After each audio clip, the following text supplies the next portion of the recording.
For decades, sports belonged to television, not just as entertainment, as property.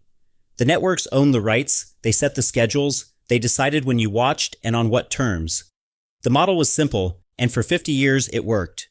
But something has been shifting underneath that model, quietly at first, then faster, then in ways that cannot be ignored. And the platform driving that shift is not another broadcaster. It is not a league. It is not even a traditional media company. It is YouTube. You probably think of YouTube as the place you go to watch highlights after a game. A clip here, a reaction video there, maybe some old fights, maybe a podcast. That is how most people still picture it. But here is what those people are missing. YouTube is no longer a supplement to sports media. It is becoming the center of it. Not because it bought the most rights, not because it outbid every network, but because it built something the entire broadcast industry never had and never could have built, a system. And once you understand what that system is, you start to see that the real story is not about a streaming platform gaining ground. It is about who controls the future of sports attention and what that control is actually worth. Let us start with a number that should stop you completely. According to Nielsen, YouTube now commands nearly 14% of all television viewing time in the United States.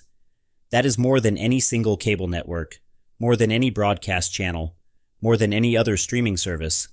For context, streaming as a whole crossed 47% of all U.S. television time in 2025, officially surpassing cable and broadcast combined for the first time in history. YouTube alone accounts for nearly a third of that streaming dominance, and it has held the number one streaming position for more than 2 years in a row. That is not a highlight platform, that is infrastructure. But the viewing share number, as striking as it is, only tells you what YouTube has become. It does not tell you how it got there. And the how matters more than almost anything else in this story, because the path YouTube took is not the path any traditional sports media company would have recognized or respected. To understand it, you need to go back to how the old model worked, because the contrast tells you everything. For most of television history, sports was a one-signal business. A broadcaster acquired the rights to a league or a tournament. They built a production around it. They set a time. They sent one feed to every household watching. The experience was identical whether you were in New York, Los Angeles, or rural Kansas. There was one game, one broadcast team, one camera perspective, one advertisement playing for everyone at once. The power of television was its uniformity. Reach millions, send one message, charge accordingly. That model was extraordinarily profitable. It still is in certain ways. Live sports remain among the most valuable programming on earth. In 2025, sports accounted for 96 of the top 100 most watched telecasts in the United States. Football alone claimed 92 of those top 100 slots. The rights fees that leagues extract from broadcasters have continued to grow. The NFL's current broadcast deals are worth over $100 billion across their full run. So do not mistake what is happening for a collapse of traditional sports media. That would be the wrong read entirely. What is actually happening is more precise and more dangerous for traditional broadcasters in the long term. The old model owns the rights to the signal. YouTube is becoming the owner of everything around the signal. And in the attention economy, what surrounds the event often matters as much as the event itself. Think about how a modern sports fan actually experiences a game. They watch a highlight on their phone before the broadcast even ends. They search for a breakdown of the key play. They find a creator who spent 40 minutes explaining the strategy behind the final drive. They watch an athlete's own video from the locker room. They listen to a podcast recorded 2 hours after the final whistle. They come back the next day for a documentary-style recap. They subscribe to a channel that covers their team more obsessively than any network analyst ever would. All of that happens on YouTube, not on ESPN, not on Fox Sports, not on NBC. This is not accidental. YouTube is the world's second largest search engine. Every sports question a fan types is a doorway into the platform. Every recommendation the algorithm serves is a retention mechanism. Every creator uploading sports content is an unpaid distribution agent expanding YouTube's sports footprint at zero marginal cost to the company. The system feeds itself, and it does so at a scale that no traditional broadcaster can replicate, because no traditional broadcaster was built with search and discovery at its core. More than 40 billion hours of sports content are consumed on YouTube every single year. 40 billion hours.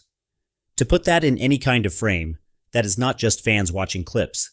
That is fans living inside a sports ecosystem that YouTube quietly assembled while every network executive was focused on the next rights deal. But scale is only one part of the story. The second part is where the platform is being watched. There is a persistent assumption in traditional media circles that YouTube is a phone platform, that it is the thing people scroll through on their commute or watch in bed. And for a long time, that was largely true. But something happened over the past several years that fundamentally changed what YouTube is and where it sits in the household. Television screens now account for the majority of YouTube viewing in the United States. Americans watch more YouTube on TV sets than on smartphones. More than 1 billion hours of content are viewed daily on TV screens through YouTube. Sports viewing on those connected television sets surged by 30% in 2024 alone compared to the year before. YouTube did not move into the living room. It arrived there, quietly, through the same smart TVs and streaming devices that everyone already owned. And once it was there, it did not behave like a phone app on a big screen. It started competing directly with traditional television, for the same couch in the same room at the same time. This is the moment the broadcast industry largely failed to take seriously soon enough. Because once YouTube is on the television set, the comparison changes. You are no longer competing for the second screen. You are competing for the first screen. And YouTube's advantages on that first screen are not small. There is no cable bill. There is no channel surfing. There is no fixed schedule. There is search. There is personalization. There is a recommendation engine that has spent 2 decades learning what each viewer actually wants to watch. And there is a creator ecosystem producing more sports content in a single day than any network produces in a month. Now here is where the story takes its first major turn. You might assume that leagues and rights holders see YouTube as a threat, that they are trying to protect their broadcast relationships and keep the platform at arm's length. But that assumption is increasingly wrong, and understanding why it is wrong is essential to understanding where sports media is actually heading. Sports rights holders need reach. They need new fans, younger fans, international fans. Traditional television delivers none of those things efficiently. Broadcast deals are expensive to negotiate, slow to renegotiate, geographically limited, and increasingly watched by an older demographic that advertisers are paying less and less to reach. YouTube offers something different: a global audience, a young audience, deep analytics, multiple monetization formats, and direct access to creator communities that have already built the engagement traditional broadcasters spent decades trying to buy. A 2025 report from WSC Sports found that 55% of fans said they discovered new players, teams, or leagues through YouTube. Not through television, not through a broadcaster's promotional campaign, through YouTube. Which means that for the next generation of sports fans, YouTube is not just where they watch, it is where they discover. And discovery is the beginning of loyalty. Loyalty is the beginning of revenue. That is why leagues are not fighting YouTube. They are partnering with it. The NFL uploads its own content directly to YouTube. The NBA maintains a massive presence. Individual team channels exist across every major American sport. Athlete-owned channels and athlete podcasts have become legitimate media businesses in their own right. The old model was simple. A league sold its rights to a broadcaster, and the broadcaster handled the audience. The new model is more layered. The league sells its live rights to a broadcaster, and then it also builds its own YouTube audience, its own creator partnerships, its own direct-to-fan relationship, so that the platform feeds the live broadcast, and the live broadcast feeds the platform. They reinforce each other. The ecosystem grows. And then in September 2025, YouTube did something that made the entire sports media industry take a different kind of notice. On September 5th, YouTube streamed an NFL game live, exclusively, for free, to the entire world. The Kansas City Chiefs and the Los Angeles Chargers played the season opener in São Paulo, Brazil. YouTube was the exclusive global broadcaster. No cable subscription required, no paywall, no regional blackout, just a free live stream, available to anyone with an internet connection in more than 230 countries. The result was staggering. The average minute audience for that broadcast exceeded 17 million viewers worldwide. It was the most concurrent viewers ever recorded on a live stream on the YouTube platform. And the game reached fans in countries where NFL football had barely penetrated before. That was not an accident. That was a demonstration. YouTube showed leagues, advertisers, and the entire media industry what a free, global, algorithmically distributed live sports broadcast looks like at scale. No other platform could have done that on those terms. But that demonstration raises the deepest question in this entire story, one that the broadcast industry has not fully answered yet. If YouTube can stream a live NFL game for free to 17 million viewers globally and do it successfully, what does that mean for the future of exclusive paid sports rights? Not today, not next year, but in 5 years or 10, when the current broadcast deals expire and leagues sit back down at the table? The answer is not simple. Traditional broadcasters still hold enormous power. The NFL's Sunday games, Monday night, Thursday night, those are still split between NBC, CBS, Fox, ABC, ESPN, and Amazon. The league generates billions from those relationships and will continue to for years.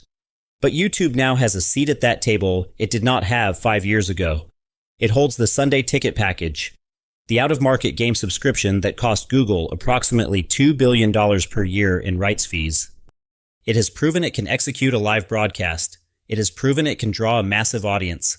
And it is growing toward being the largest pay TV provider in the United States by subscriber count, with analysts at Omdia forecasting YouTube TV will surpass every cable operator in the country by 2027.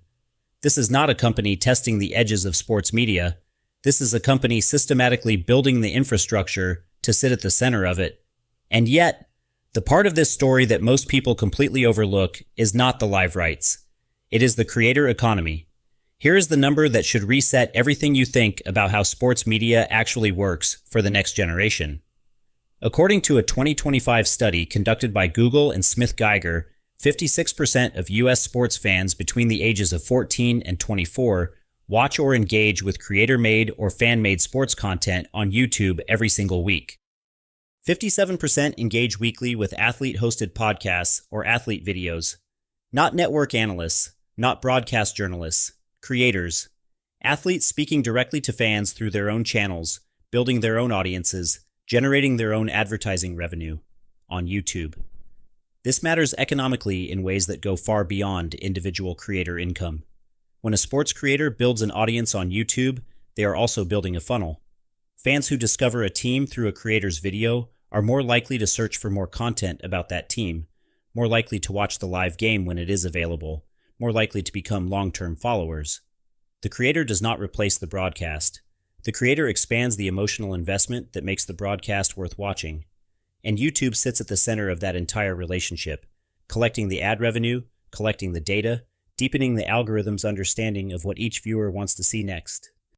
Traditional television never had this layer. It could not. A broadcaster can pay a host, produce a show, and broadcast it to an audience. But it cannot generate 10,000 independent creators simultaneously building micro-audiences around every team, every player, every sport, in every language, at every level of competition, for free. YouTube does not pay these creators to create. It creates the conditions where creating is economically rational. The platform taxes the output. The platform owns the relationship, and over time the platform owns the attention. That is a fundamentally different kind of media power than any network has ever held. Now step back and look at what YouTube has actually built. Not a single product, not a single rights deal. A stack. At the bottom, a platform that nearly 2 billion people use every day. Above that, a recommendation engine trained on more behavioral data than any broadcaster in history. Above that, a connected TV product that has moved YouTube into the living room at scale. Above that, a creator ecosystem producing more sports content than any traditional media company could sustain. Above that, a live streaming capability tested and proven on some of the most valuable sports content on Earth. Above that, a pay TV product approaching 10 million subscribers and growing fast.